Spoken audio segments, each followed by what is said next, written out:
Oh. Obrigada, Breno. Sem mais delongas, vamos passar à última fala. Professor Gilmar Mascarenhas, professor associado na Universidade do Estado do Rio de Janeiro, aqui professor do nosso Departamento de Geografia Humana, do Instituto de Geografia, onde atua desde 1992 em Geografia Urbana e membro do quadro permanente do Programa de Pós-Graduação em Geografia, o PPGEL, desde a sua criação em 2003, onde ministra disciplinas de cidades, políticas e usos. Atuou por 2 meses como professor convidado na Université Michel de Montaigne, em Bordeaux, em 2011. Possui doutorado em Geografia Humana pela USP também, com estágio na Universidade de Barcelona, entre 99 e 2000, e pós-doutorado em Urbanismo de Mega-Eventos na Université Paris Panthéon-Sorbonne. Publicou diversos livros e artigos, com destaque para Entradas e Bandeiras, A Conquista do Brasil pelo Futebol, indicado para a Feira de Frankfurt, 2014. Pesquisador associado no Laboratório ETERN e por UFRJ e membro da Rede NEER, que é o Núcleo de Estudos em Espaços e Representações. Membro do corpo editorial e parecerista de diversos periódicos. Desenvolve pesquisas que envolvem território, cidade, cultura, cotidiano e planejamento urbano, inserindo neste campo de reflexão os esportes. Tem interesse em debates que envolvam cultura popular e apropriação de espaços públicos. Atualmente, concentra-se em projeto, é bolsista pró-ciência da FAPERJ, sobre os mega-eventos esportivos, política urbana, conflitos e legado. Enquanto bolsista de produtividade do CNPq2, coordena o projeto Uma Cidade, Seu Tempo e as muitas escalas, singularidades e legados dos Jogos Olímpicos do Rio 2016. Ele é líder e mentor do grupo de pesquisas Mega Eventos Esportivos e Cidades. Ok. É chata essa parte inicial, né? Ficar falando um monte de coisas e tal. Bem, boa tarde aqui a todas as pessoas, essa gente toda aqui. Inicialmente, saudar, né, mais um, número 11, 11º evento que o NEPEC monta. Para mim, primeiramente, eu levei um susto quando recebi o convite para participar da mesa. Assim, eu já até expus trabalho aqui, mas nunca participei de uma mesa, e numa mesa que se falasse sobre, vamos falar assim, um pouco sobre história do pensamento geográfico e tal. Mas aí o André e a Mariana falaram, mas veja bem, é sobre Milton Santos, tal, tudo bem, eu tenho uma intimidade com... E também você é um pouco testemunha que viveu, né? Testemunha que viveu ali o lance quando o livro foi lançado e tal, aquele momento da geografia crítica. Então eu estou aqui um pouco assim, não como alguém que estuda a história dos livros, a história do pensamento geográfico, mas alguém que tem, claro, tem uma simpatia pelo tema. Eu já até escrevi artigos nessa área. Inclusive, em 99, o professor Sérgio Nunes está aqui presente no segundo evento de História e Pensamento Geográfico, um trabalho sobre Pierre Monbeg, a geografia e tal, mas enfim, mas não é a minha área. Mas eu estou aqui para falar um pouco sobre quem viveu essa época, né? Bem, então, eu quero dizer assim, que quando recebi o convite, eu vejo aqui 5 razões muito fortes para dizer sim, para ter dito sim a essa invitação aqui.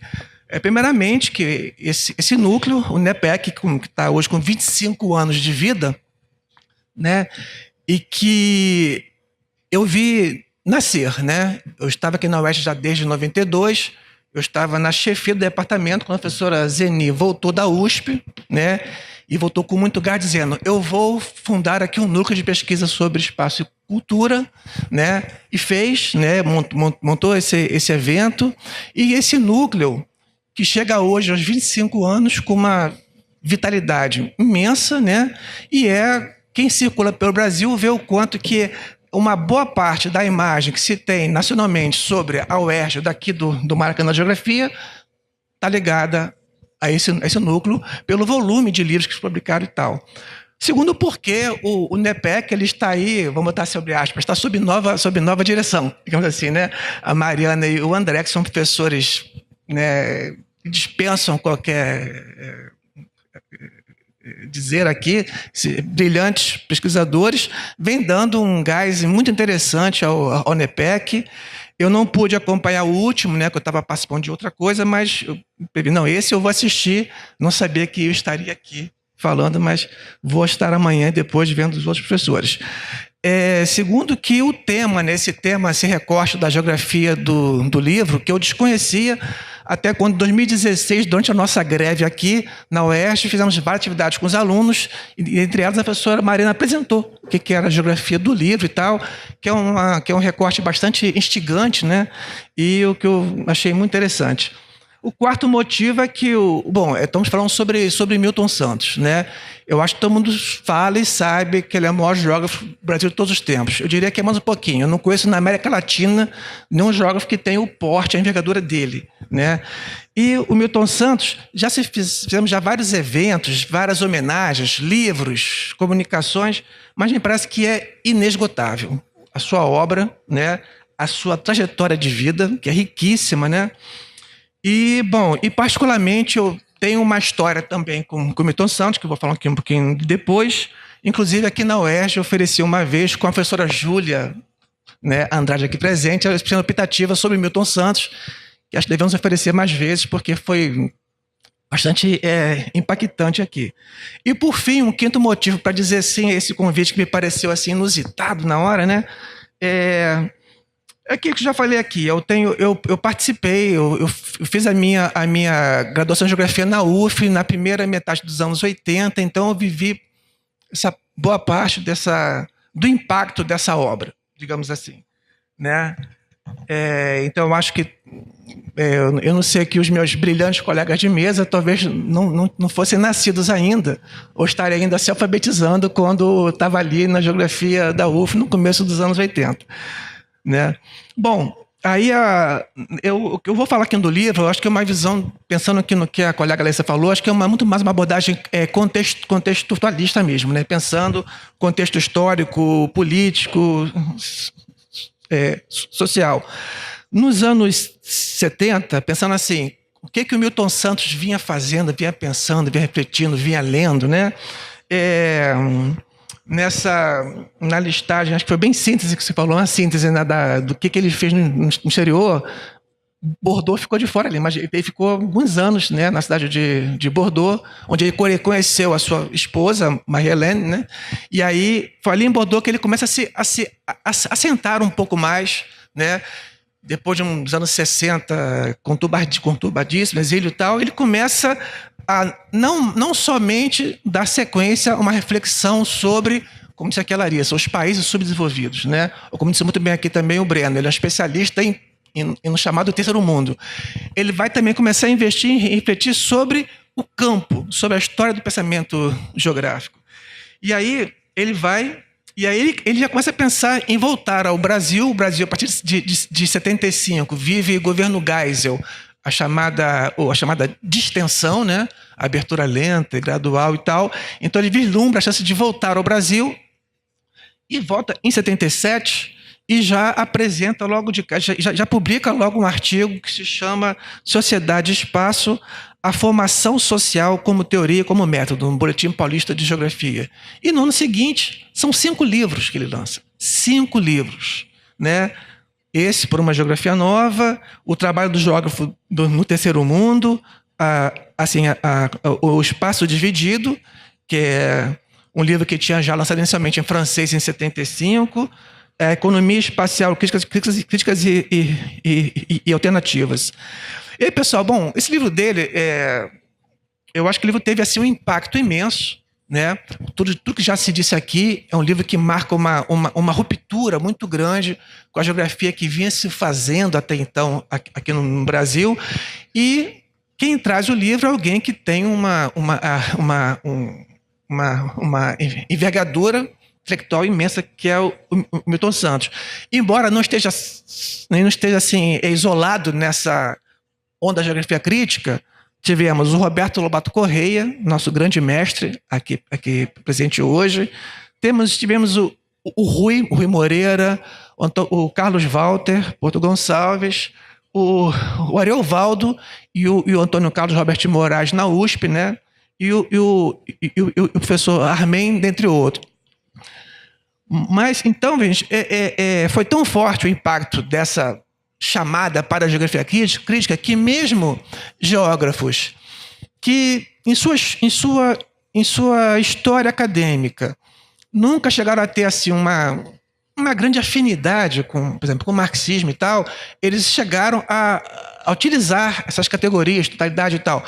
Exemplo, o professor Maurício Abreu, no seu clássico livro Revolução Urbana do Janeiro, ele faz a introdução do livro, capítulo 1, falando sobre essa visão de Milton Santos, a formação social, a cidade capitalista, que são uma abordagem que depois ele vai deixar para trás. Mas naquele momento dos anos 80, é muito forte o impacto disso.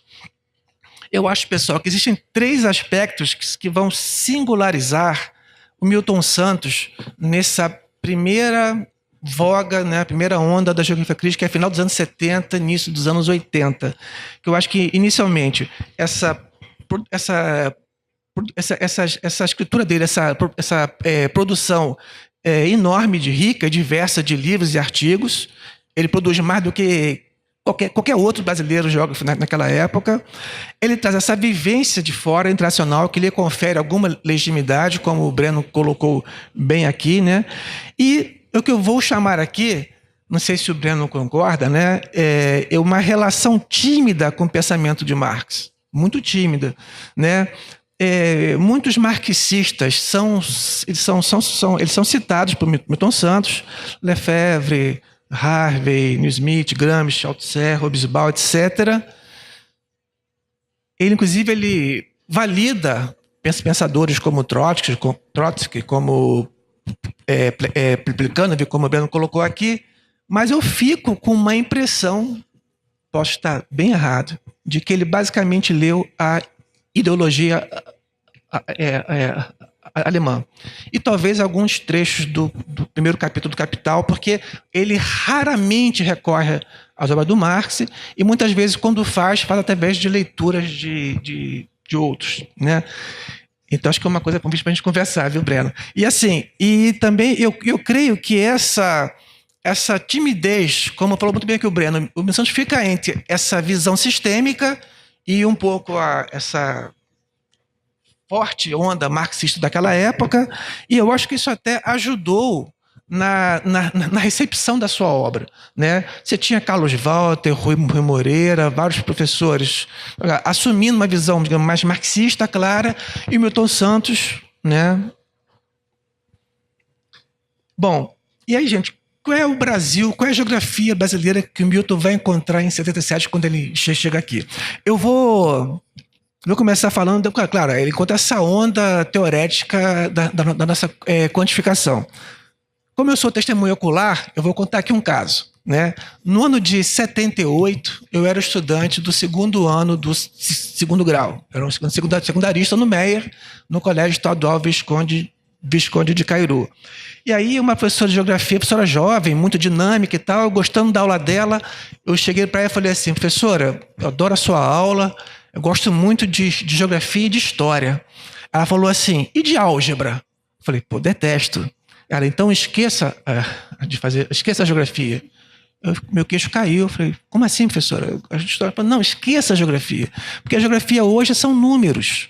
Isso em 78. Mas como assim? Sim, são números. E, de fato, gente, naquela década, acho que ela se formou no FRJ, no ano de 72, a FRJ criou, né, o seu programa de pós-graduação, o mestrado em geografia, e naquela época, quem quisesse cursar o mestrado, eles ofereciam um ano de um curso de técnicas quantitativas.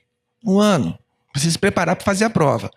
Um pouco depois, já nos anos 80, reduziu para 3 meses. E quando eu prestei, em 86, para o mestrado, eram apenas 2 semanas de curso. Foi um alívio, né? 2 semanas estudando todo dia, quantificação estatística, covariância, não sei o quê. Enfim, isso mostra bem a marca dessa força. Então, e aí o Milton... E, gente, que eu acho muito importante dizer, o método, quer dizer, a abordagem quantitativa, que muito vicejou, floresceu nos Estados Unidos, ela chega no Brasil numa conjuntura tal, foi o ano de 68, Brian Barry dando cursos no IBGE, Brian Barry como consultor da Serfal, do BNH, ele vem dar um curso sobre quantificação, como uma opção metodológica, mas é o ano do nosso AI-5. A partir de 68, recorrer à quantificação era muito mais salvar a pele do que qualquer outra coisa. Então, no Brasil, a quantificação não virou uma técnica, virou a geografia mesma, em si, em função dessa conjuntura política adversa. O Milton Santos ele vai dizer isso várias vezes, né? Primeiro que ele fala que não existe geografia quantitativa. Ele fala que isso é uma expressão infeliz que gera mal-estar e confusão na página 52. Depois ele fala que a quantificação ultrapassou a condição de uma técnica, de um recurso, de um instrumento, para ser um método de análise, um verdadeiro novo o paradigma da geografia. Como se fosse um domínio teórico novo, né? E depois ele fala também que ele investiu muito contra esse cenário que aqui ele encontrou na página 61 desse livro. Ele fala que os modelos matemáticos, sobretudo quando se refere ao espaço, sofrem de uma debilidade básica que vem da incapacidade de aprender o tempo no seu processo do tempo, né? Então ele fala, vamos falar de relações independentes e variáveis, vamos falar agora dos processos. Enfim, ele diz que o uso e o abuso da geografia quantitativa veio agravar as práticas mecânicas dessa modelística que a geografia pegou na época. Bom, voltando a falar aqui da minha condição de testemunho ocular do crime, né? Naquele começo dos anos 80, na UF, em 81, tinha um grupo, a professora Sheila Salek Espada, que presidia a GB Nacional na época, uma geógrafa crítica. Ela juntou um grupo, a gente fazia uma leitura do livro clássico, famosíssimo, do Yves Lacoste, A Geografia Serve Antimais para Fazer a Guerra. E desse grupo de leitura, no mesmo ano, nós fundamos a seção local da GB de Niterói. Eu era um menino, estava começando a geografia. Alguns anos atrás, o Charles de França veio, mas preciso te entrevistar. Por quê? Porque você é fundador da GB Niterói. Eu falei, cara, eu estava ali assinando, eu estava ali como quase que um iniciante na geografia. Mas esse grupo, como é que a gente via? A gente via assim, nós éramos fãs de Rui Moreira, fãs de Carlos Walter, do Antônio Carlos, mas o Milton Santos, para a gente, além de ser uma obra difícil, a gente sabia do seu engajamento político e tal, mas era uma obra difícil, uma obra também que pouco trazia a geografia crítica, digamos assim, mais genuína, digamos assim. Né? Assim nós vivemos aquele momento. Bom, em 86 foi que finalmente eu fui ler o livro, a minha edição é de 86, que fiz para me preparar para ingressar no mestrado, né? Eu estou chegando quase aqui já no final, eu pensei em falar pouca coisa mesmo. E aí eu acho o seguinte, que assim como o Breno já colocou aqui muito bem, que é um livro que faz uma ruptura com o conceito de região que existia, essa naturalização das abordagens, contra o gênero de vida, que não serve para nada e tal, ele também ele vai atacar um conceito, né, nesse conceito de, como é que chama? Paisagem, que ele vai dizer o seguinte, paisagem, que ela não ajuda, ela não avança. Inclusive em 82, 83, ele foi à UF, ele era professor na época da FRJ, foi fazer lá uma palestra que nós do CA convidamos, e ele nos levou assim a ter um riso de glória, um êxtase, quando ele falou assim que a paisagem ela era reacionária. Reacionária. E por que reacionária? Que é o termo de época, assim, né? Ou você era revolução do seu reacionário, porque a paisagem estava ali imóvel, mentindo, dizendo que o mundo estava em paz, ela está imóvel, quando na verdade o mundo está em movimento e ela escondia as forças que estavam querendo se colocar em visibilidade. Né? Isso ele falou lá na UF em 80 e pouco. Depois, na página 18, ele fala que a paisagem é um quadro estável, quase imutável, a esconder as novas funções, significados e os valores. Ele faz todo esse ataque ao empiricismo que a Larissa colocou aqui muito bem. 217, ele fala que a paisagem é o lugar da reificação, né? Da alienação. Estou chegando no final. Ela é uma concretude que é pseudo, que é falsa. Né? Ela é apenas a aparência, a dimensão fenomênica em oposição à essência que está na formação social, no capitalismo e coisa e tal. Né?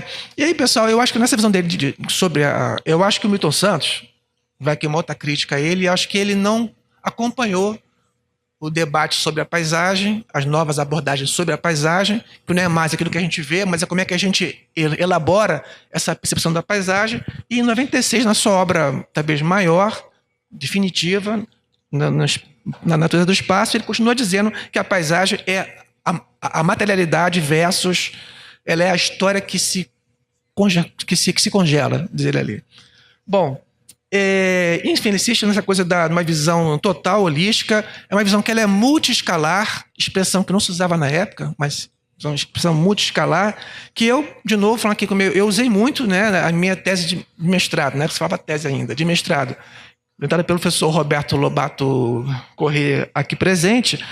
Eu procuro trabalhar, né? Eu reabri a tese, outros dias a tese foi definida no ano de 91, e está lá, capítulo 1, né?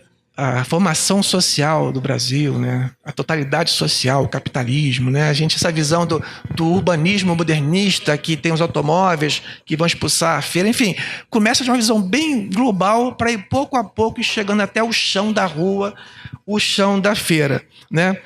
No meu doutoramento também teve muito Milton Santos sobre futebol, mas não foi com ele. Vou só contar aqui uma breve história, né? O Milton Santos, ele fez parte da minha banca de mestrado, ele e o professor Maurício Abreu.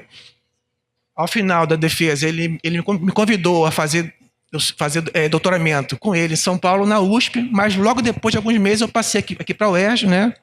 E aí eu falei para ele, bom, agora eu vou guardar 2 anos para poder me afastar integralmente e tal. Não foram 2, foram 5 anos que eu me envolvi na chefia, subchefia, enfim, um monte de coisa aqui.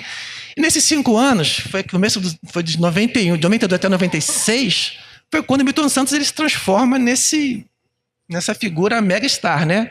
91, ele é o presidente nacional da Ampur, 93, presidente nacional da Ampes, 94, o prêmio Vautrin-Lud. E aí ele tá lá me aguardando, trabalhar com ele. Eu tenho aqui até hoje um livro que guardo com um carinho grande, no qual ele fez uma dedicatória bem gentil, generosa, ao Gilmar, de quem sou fã. Um abraço do Milton Santos. E aí eu estava lá. Só que aí, gente, nesse percurso de 5 anos, eu descobri que o futebol, que é uma paixão louca, né? Podia ser um tema de geografia. Aí eu fui lá, em 95, no encontro da Ampur, em Brasília, eu contei com ele, falei, Milton, eu tô com um tema aqui, vamos conversar.